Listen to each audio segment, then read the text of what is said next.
Hey y'all, it's been a minute since I've been back, but I'm back on the YouTube channel. Honestly, a lot has been going on in my life. Corona has just been a crazy season for me, moving all over the country. As some of y'all may know, if you can't tell from my accent, I'm in the United States of America. Um, to give you a brief rundown, like what I've been going through, I had to my lease ended on my last apartment. I had to move all the way to Minnesota. I drove like 15 hours. I had to make a quick stop in Chicago to see my girlfriend, and then, I had to stay there for 2 months. I came back.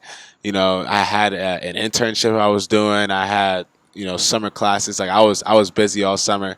Also starting like some businesses, just building things, and but I'm back now. Moral of the story, and I'd like to be posting a little bit more frequently. So, those of you who are subscribed to the channel, thank you so much. If you are not subscribed, please hit that subscribe button. I'm going to be teaching you very valuable information that people will charge you thousands of dollars for, all for free on my YouTube. And if you are interested, please go ahead and check the links below. I have some groups that I formed where you could actually get access to this kind of info and live trades every single day. Why not? Check the description below where you'll find the links. Let's get started, man. I'm gonna go over OTE today on AUDUSD, something I'm looking at for this morning. Hopefully, it plays out well. You guys can go and check again and backtest. Um, the thing is that I'm gonna preface this video by sharing one of if not the greatest. I think this is the greatest lesson I've ever learned from Forex. Is that your goal is not to make money every day. Your actual goal is not to lose money. That's the goal. You don't want to lose money every day, or at least you don't want to lose a lot of money, right? Because there's always going to be that one day, if you follow your strategy, if you follow the strategy, if you follow OTE, if you follow smart money, there's going to be one day where a trade is going to have an absolute banger risk to reward of 1 to 10, 1 to 6, 1 to 5. You could even have multiple trades that day that work the same way. 3 or 4. That's what happens for me. There'll be 20% days on my account. I just have to make sure that for the other days of the month where things aren't adding up, I'm not taking a bunch of risky trades for no reason, because Forex is ultimately the most volatile market in the world, and you just have to make sure that you are not just entering trades willy-nilly because you love trading. Don't fall in love with trading. Fall in love with the strategy. That's the only way to make money. You gotta be disciplined. You can't take trades every day just because you feel like it. It has to make sense. The logic has to make sense. And that's the only way that you will actually let your trades go to your stop loss. Sometimes people pull out too early, and then all of a sudden, okay, it was negative for a little while and it shoots up because you entered a trade, and one of two things is one, that you were it didn't meet your full 100% strategy. You just wanted to take risk, or you know, you haven't fully realized that there's a pattern to this thing. Like sometimes you're going to take losses, and sometimes it's going to be more.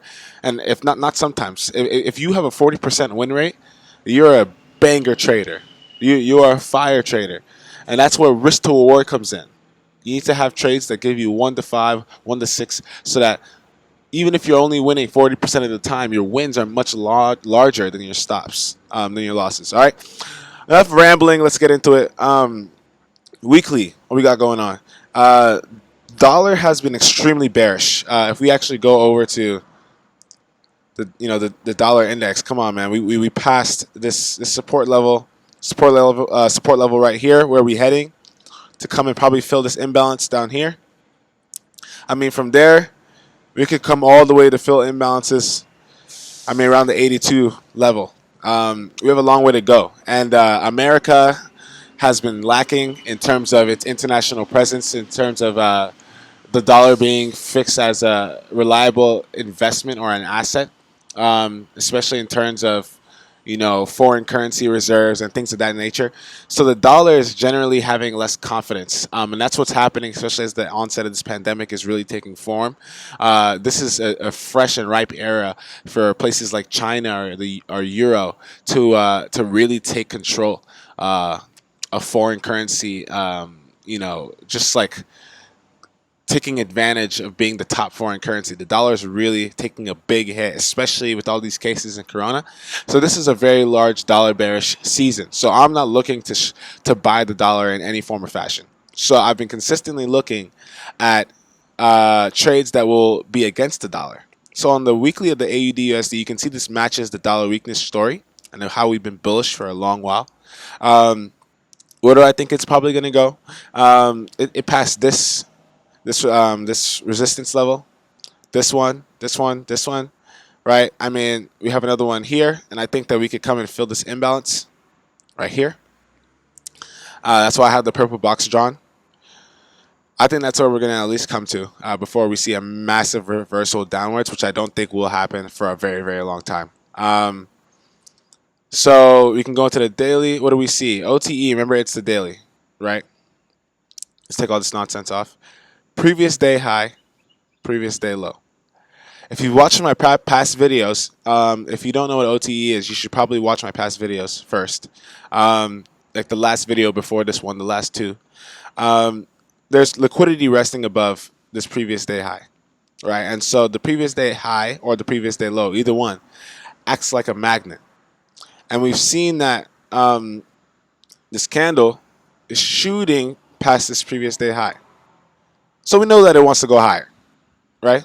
And that matches the overall bullish story. We've had 1, 2, 3, 4 bullish candlesticks. I wouldn't want to short this at all. I want to see more upside. So I'm going to look for opportunities to buy. I'm quickly scoped the 4-hour. Nothing too interesting here. Kind of just a shorter version of the daily. Same thing with the 2-hour, 1 hour. All bullish time frames. Until we get to the 45-minute, see something very interesting. This little bullish order block right here.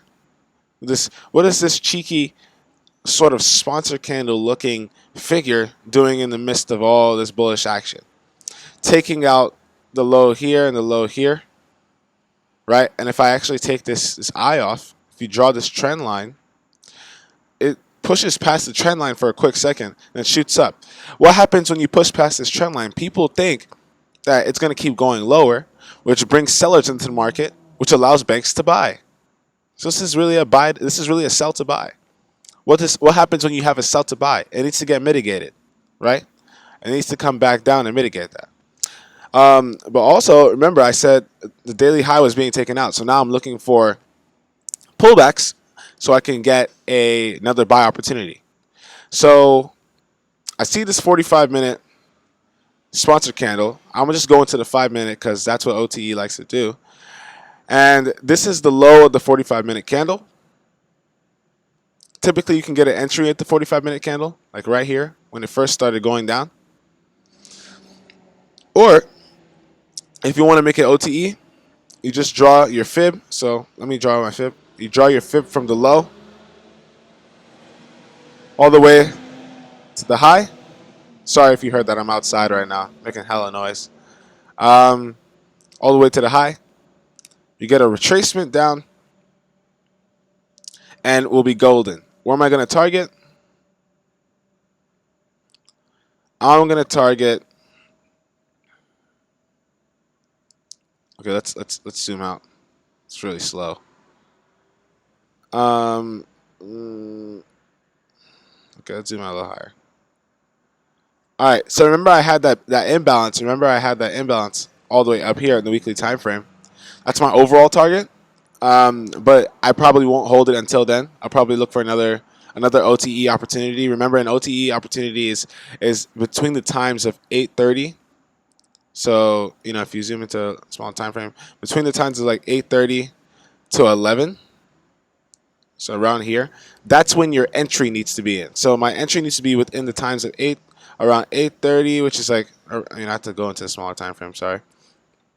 So around 8:30. Oh, just saw a spider. What the hell? Oh, that thing is fat. Sorry, guys. So from 8:30 all the way to 11. This is when your entry needs to occur, right? You can. I started looking at this trade since 7 a.m., but I wasn't going to enter until it hit in between the windows of 11 to 8:30. Why? Because that is when the bankers are most active.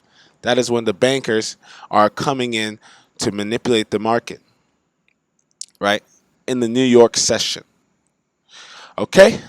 And so, with OTE, if you want to use the OTE targets, which is probably what I'll be using for this, even though I have a higher time frame bias of that imbalance on top, you can notice that we have it's really hard to see, but I can just draw it here too. So this thing right here, this is the same thing that is over here. So you can target the negative 0.5, the negative 1, the negative 1.5, and negative 2 level. I like to target the negative 2 always, and I just like to take out partials at the negative 0.5 and the negative 1. And then when it passes the 0 level, I will just I always take it to break even. To wherever I entered, I set it to break even once it hits the 0. And then once it starts hitting negative 0.5, I take a partial while leaving it at break even. I take a partial here, and I pull out the full trade here. Right? And so that's what would happen over here as well. Thank you so much for watching. Please hit that subscribe button, bro. Like hit the subscribe button. Like right now. Like what are you doing? Like what's going on? Like just press that subscribe button. Like just for the guys. All right. I hope you enjoyed the show. Please feel free to leave any comments. And always check the description. There's a group in there that you could really benefit from. Thank you guys so much.